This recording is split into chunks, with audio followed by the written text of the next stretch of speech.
Halo Sobat Bisnis, selamat datang di Perspektif. Bincang-bincang santai untuk mengupas kesiapan kita dalam pelaksanaan perjanjian perdagangan bebas sehingga kita bisa memaksimalkan perjanjian dagang tersebut. Acara ini didukung oleh Arise Plus Indonesia, sebuah kerjasama antara pemerintah Indonesia dengan Uni Eropa dalam hal fasilitasi perdagangan. Pada hari ini kita akan mengulas sertifikasi laboratorium uji reference material provider bersama dengan Deputi Akreditasi dan juga Sekjen Komite Akreditasi Nasional Bapak Doni Purnomo. Selamat pagi Bapak Doni. Selamat pagi Bu Yulia. Terima kasih Bapak telah berkenan meluangkan waktu untuk berbincang bersama kami. Sama-sama Bu, ini kesempatan yang baik juga bagi kami. Baik Pak, apa kabar Pak, sehat? Alhamdulillah baik Bu Yulia. Iya, baik Pak, kita langsung mulai saja ya Pak ya. Baik Bapak, mungkin bisa dijelaskan terlebih dahulu nih Pak, apa reference material provider itu? Oke, jadi kita semua mengetahui ya ketika kita berbicara perdagangan, ketika kita berbicara ekspor, biasanya kita kan pasti akan memerlukan hasil pengujian dari komoditi-komoditi kita. Nah, kemudian ketika komoditi-komoditi kita itu akan diperdagangkan antar negara, antar wilayah dan mungkin juga bahkan di dalam negeri sendiri, kita perlu memastikan bahwa pernyataan dari hasil pengujian bahan-bahan itu ketika diukur atau diuji oleh satu pihak dan pihak lain selalu akan menunjukkan kesamaan. Supaya bisa menunjukkan kesamaan, tentunya pengujian yang satu dengan pengujian yang lain di berbagai wilayah itu harus mengacu kepada bahan yang sama. Nah, ketika kita berbicara pengukuran mungkin mudah. Kalau kita berbicara meter ya alat ukurnya dikalibrasi. Tetapi ketika kita berbicara bahan makanan dengan berbagai matriksnya, tentunya kita harus memiliki acuan yang sama berupa bahan yang memiliki kandungan parameter-parameter yang mewakili dari pangan yang akan diuji itu. Nah, bahan itulah yang kemudian disebut dengan bahan acuan atau reference material. Kemudian reference material itu digunakan oleh lab pengujian biasanya di dalam kegiatan kalibrasi, di dalam kegiatan verifikasi, dan dengan reference material yang digunakan oleh pihak-pihak yang bertransaksi itu sama, maka diharapkan hasil-hasil uji itu kemudian lebih mudah diterima, Bu Yulia. Berarti ini sangat penting ya Pak sangat untuk penting, menunjang ekspor ya Pak ya. Ya. Baik, nah kemudian mungkin bisa dijelaskan juga nih Pak mengenai kondisi dan perkembangan RMP di Indonesia sendiri saat ini. Oke, jadi begini, ketika kita berbicara reference material producers, itu memang merupakan kegiatan teknis yang memerlukan paling tidak ada dua kompetensi di sana. Ada kemampuan atau kompetensi untuk memproduksi bahan, kemudian ada kemampuan dan kompetensi juga untuk menguji bahan itu. Tetapi kemudian karena reference material itu nantinya akan digunakan sebagai acuan di dalam pengujian, tentunya kemampuan menguji dari sebuah lab yang digunakan oleh reference material producer ini akan lebih tinggi dibanding dari laboratorium uji yang melakukan pengujian langsung terhadap komoditi. Dan ketika kita berbicara kualitas atau akurasi pengujian yang lebih tinggi, tentunya akan diperlukan investasi quote-unquote yang lebih mahal. Dan kemampuan untuk produksinya pun juga harus spesifik. Karena kan nantinya akan digunakan sebagai acuan ketika katakanlah kita akan menguji ikan gitu ya. Maka dia harus mampu memproduksi bahan yang stabil sehingga reference material itu ketika harus diuji di lab-lab yang mungkin akan perlu transportasi dan seterusnya juga memiliki istilahnya stabilitas yang cukup dan homogenitas yang cukup. Tapi di Indonesia kita sudah memiliki RMP Pak? Oke, jadi untuk di Indonesia sendiri ya, jadi diawali memang harus diakui bahwa perkembangan meteorologi kimia di Indonesia itu terlambat. Jadi karena dulu di Indonesia dimulai dengan kegiatan-kegiatan pengujian, kemudian untuk bahan acuannya kita masih mengambil bahan acuan impor. Tetapi sekarang dengan kemajuan teknologi produksi di Indonesia, tentunya untuk membeli bahan-bahan acuan itu juga tidak mudah, apalagi sekarang dengan isu-isu biosecurity, dengan isu-isu transportasi bahan-bahan kimia yang dalam tanda kutip berpotensi berbahaya bagi manusia. Ini juga akan menyulitkan lab-lab kita untuk memiliki bahan acuan yang sama. Sebenarnya kalau dari sisi Komite Akreditasi Nasional sendiri sudah menawarkan dalam tanda kutip membuka ruang lingkup untuk akreditasi bahan produsen bahan acuan itu sudah cukup lama, mungkin sudah sejak penetapan Undang-Undang 20 dari tahun 2014. Tapi sampai saat ini mungkin baru 3 produsen bahan acuan yang itu pun masih di dalam tahapan permohonan. Jadi memang agak terlambat, Bu Yulia, dan ini pula lah yang ketika membicarakan kerjasama dengan Arise Plus yang lingkupnya adalah agriculture gitu ya. Waktu itu saya berkomunikasi dengan Karsten, kemudian dengan Pak Arief, sepertinya supaya kita memang bisa memiliki kemampuan produksi pangan dengan kualitas yang bisa diterima di seluruh dunia, sebaiknya role modelnya sekalian dari sisi lab yang di level produksi sampai ke produsen bahan acuannya, bahkan nanti juga bagaimana supaya lab nasional kita, National Petrology Institute kita juga memiliki kemampuan untuk membuat certified reference material di level yang lebih tinggi di kimia dan biologi. Sebenarnya apa sih yang menjadi kendala atau tantangan yang dihadapi oleh RMP ini, Pak, sebenarnya?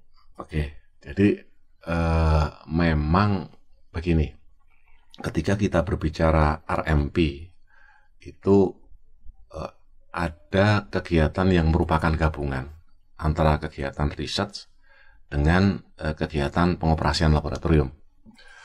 Nah, sebelum Undang-Undang 20 terbentuk pada tahun 2014 dan kemudian ditindaklanjuti sampai tahun 2019-2020 dengan memindahkan fungsi pengelolaan standar nasional satuan ukuran, termasuk fungsi pembuatan CRM acuan nasional ini ke dalam BSN. Fungsi itu kan dilakukan di salah satu unit ya di bawah LIPI yang fungsinya riset. Nah, ketika dia fungsinya riset akan sulit untuk mengalirkan ini sampai ke produksi di situ juga. Tapi waktu itu kita berharap sebenarnya 2014 Undang-Undang 20 selesai, reorganisasi sudah selesai di 2015-2016, tetapi reorganisasi sendiri baru disetujui organisasi lengkapnya di 2020. Dan memang tanpa kekuatan di lab acuan kimia dan biologi nasional yang sudah diakui internasional akan menjadi beban yang berat bagi baik instansi pemerintah maupun pihak swasta untuk membangun reference material itu, karena harga reference material kan sangat mahal. Kemudian ketika kita berbicara reference material biologi yang ditransportasikan kan bahan hidup, Yulia, pengirimannya juga akan mahal. Jadi memang ini akhirnya berentet karena lab nasional kimia kita mungkin setupnya juga baru selesai di tahun lalu, kemudian lab biologi juga. Nah, ini kemudian ditindaklanjuti dengan 3 provider bahan acuan yang tahun ini sudah mengajukan akreditasi ke KAN. Nah, dengan tantangan-tantangan tersebut, ini kira-kira apa ini Pak rencana strategis dari BSN atau KAN untuk meningkatkan penyelenggaraan RMP di Indonesia? Oke, jadi yang pertama, karena kalau di luar negeri memang RMP sudah bisnis ya, IMEC gitu kan, dia sudah bisa membisniskan RMP. Tapi memang strategi yang kita ambil ya, kita BSN berkolaborasi. Ketika kita berbicara pangan, yang harus mengendalikan kan Badan POM, yang harus mengawasi kan Badan POM. Jadi ya Badan POM, PPOM tentunya yang kita dorong untuk di samping memiliki kegiatan kalibrasi, di samping memiliki kegiatan pengujian, juga kemudian ada satu level untuk menjadi produsen bahan acuan. Di perindustrian kami juga mendorong BMPAT untuk bahan acuan mekanik, dan di BBIA untuk bahan acuan pangan. Mudah-mudahan akhir tahun ini kita sudah memiliki produsen bahan acuan yang terakreditasi di dalam ruang lingkup MRE baik di Asia Pasifik maupun di internasional, paling tidak dari 3 lembaga tadi, Badan POM dan BPIA untuk pangan, BMPAT untuk yang non pangan. Mungkin Bapak juga bisa menjelaskan nih mengenai skema akreditasi untuk laboratorium pengujian RMP yang ada di Indonesia ini, Pak. Oke, jadi dari sisi kami sendiri memang ketika mengembangkan ruang lingkup untuk produsen bahan acuan itu, kami menyadari bahwa secara teknis akreditasi provider reference material ini memerlukan kemampuan teknis yang lebih, Bu Yulia. Jadi kita sudah melakukan training-training cukup lama, baik asesor senior kita maupun personel permanen kita. Dan yang paling berat atau kompetensi yang sangat diperlukan di sana karena merupakan kombinasi antara kemampuan analisis, artinya kimianya, kemudian statistiknya, dan juga kemampuan untuk mengetahui proses produksi dari bahan acuannya itu sendiri. Tapi kalau proses akreditasinya secara administratif akan sama dengan laboratorium, hanya konten teknisnya yang lebih dalam. Baik, nah kira-kira ini apa saja Pak yang harus dipersiapkan oleh laboratorium pengujian untuk bisa melakukan akreditasi, dan mungkin juga apa yang bisa didukung oleh RISE Plus Indonesia dalam hal ini, Pak? Oke, jadi yang pertama, tahun ini kan akan ada 3 produsen bahan acuan yang sedang mengajukan akreditasi. Kemudian juga di dalam tahapan itu tentunya akan diperlukan evaluasi teknis ya dari permohonan itu, proses akreditasi dari evaluasi lingkupnya, kemudian juga sampai ke asesmen lapangannya. Dari sisi pelatihan, teman-teman kita asesor juga sudah pelatihan semua. Oleh karena itu salah satu ruang lingkup yang saya sampaikan ke Pak Arief dan juga Pak Karsten saat itu adalah bagaimana kita bisa melakukan practical training ya. Artinya karena 3 RMP atau paling enggak 2 ya yang bidangnya pangan yang selaras dengan RISE Plus untuk agriculture itu juga akan merupakan satu rangkaian dari output yang diharapkan dari kerjasama dengan RISE Plus. Bentuk on-job trainingnya itu ya akan melakukan assessment, kemudian sebagai salah satu anggota atau asesor teknisnya, atau mungkin ada baiknya juga lead asesornya gitu ya. Kita mengundang memang asesor RMP yang sudah berpengalaman dari Uni Eropa, dan saya sih percaya RISE Plus pasti bisa menyediakan itu kan. Ya baik Pak, terima kasih. Kira-kira berapa tahun ya Pak ya atau untuk bisa tercapai ini? Dengan segala persiapan yang ada ya Bu Yulia ya, termasuk persiapan yang sudah dilakukan oleh kandidat reference material producer kita, paling tidak akhir tahun ini sudah bisa yang ada terakreditasi, tetapi tentunya lingkupnya belum kompleks lah untuk 1 atau 2 jenis bahan acuan. Dan kalau untuk 1 atau 2 jenis reference material kan tentunya mungkin perlu waktu 3 sampai 4 tahun supaya matriks parameter kimia yang ada di bahan acuan itu nantinya semuanya tercakup di dalam ruang lingkup RMP kita. Baik, terima kasih Bapak atas bincang-bincangnya. Saya rasa sudah cukup banyak hal yang bisa kita kupas. Atau mungkin ada hal lain yang ingin Bapak sampaikan?